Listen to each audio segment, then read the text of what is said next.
Hello అండి, అందరికీ నమస్తే. అందరు ఎలా ఉన్నారు? బాగున్నారా? ఈరోజు నేనైతే కాకరకాయ ఫ్రై చేస్తున్నానండి. దానికోసం అయితే ఒక గిన్నె పెట్టుకోండి. 2 స్పూన్ల నూనె అయితే పోసుకోండి. నూనె అయితే వేడైందండి. ఇప్పుడు కట్ చేసిన కాకరకాయ ముక్కలు వేసుకుందాము.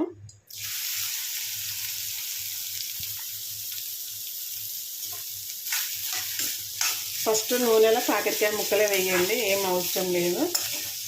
కాకరకాయ ముక్కలు అయితే మంచిగా ఫ్రై కావాలి. మూత పెట్టకుండా వేయించుకోండి.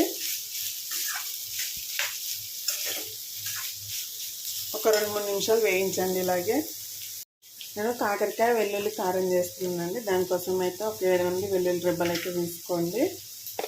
కాకరకాయకి సరిపడా కారం తీసుకోండి. 1 టీ స్పూన్ తీసుకుంటాను నేనైతే. సరిపడా సాల్ట్ వేసుకోండి. కొద్దిగా జీలకర్ర వేసుకోండి. ఇదైతే ఇప్పుడు కచ్చపచ్చగా దంచుకోండి. వెల్లుల్లిపాయలను అయితే చూడండి, ఇలానైతే దంచుకోండి. వెల్లుల్లి రెబ్బలు, కారము, జీలకర్ర మొత్తము చాలా బాగుంటుందండి. కాకరకాయ ఫ్రైలో చాలా రకాలుగా వేయచ్చు. ఇదొకటండి, టేస్ట్ అయితే అద్భుతంగా ఉంటుంది. చూడండి, కాకరకాయ ముక్కలు అయితే ఇలా వేగినాయి కదా. 2-3 మినిట్స్ తర్వాత నేనైతే ఇంకొక 2-3 మినిట్స్ అయితే వేయించుకుంటానండి. నేనైతే క్రిస్పీగా వేసుకుంటున్నాను. మీకు వద్దంటే ఈ టైంలోనే కారం వేయండి. ఇప్పుడు నేనైతే ఇంకా కొద్దిగా రెడ్ కలర్ వచ్చే వరకు అయితే వేయిస్తాను వీటిని.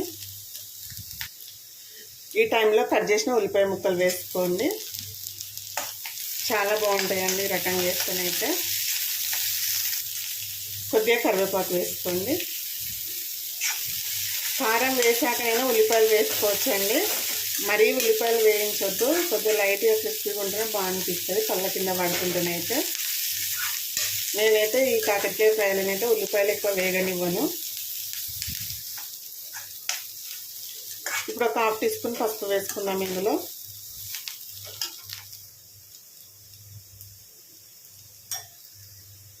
మనం దంచుకున్న వెల్లుల్లి కారం వేసుకుందాము. ఇదంతా మంచిగా కలుపుకోండి.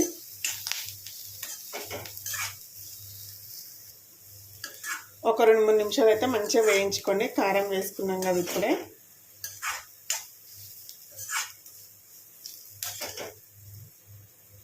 ఇలా వస్తుందండి. చూడండి, కాకరకాయ ఫ్రై అయితే మంచిగా వేగిపోయింది కదా.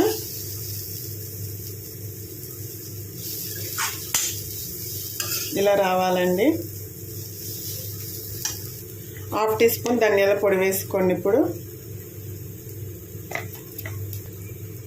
కొద్దిగా కొత్తిమీర వేసుకోండి. ఓకే అండి, కాకరకాయ ఫ్రై అయితే రెడీ అయింది. ఓకే అండి, వీడియో నచ్చితే లైక్ చేయండి, షేర్ చేయండి, అలాగే మన ఛానల్ని సబ్స్క్రైబ్ చేసుకొని సపోర్ట్ చేయండి ఫ్రెండ్స్. ఓకేనా? వీడియో చూసి అయితే లైక్ కంపల్సరీగా వేయండి ఫ్రెండ్స్. లైక్ అయితే వేయట్లేరు. కాకరకాయ ఫ్రై చేసి ఎలా వచ్చిందో కామెంట్ చేయండి. ఓకే మరి, బాయ్.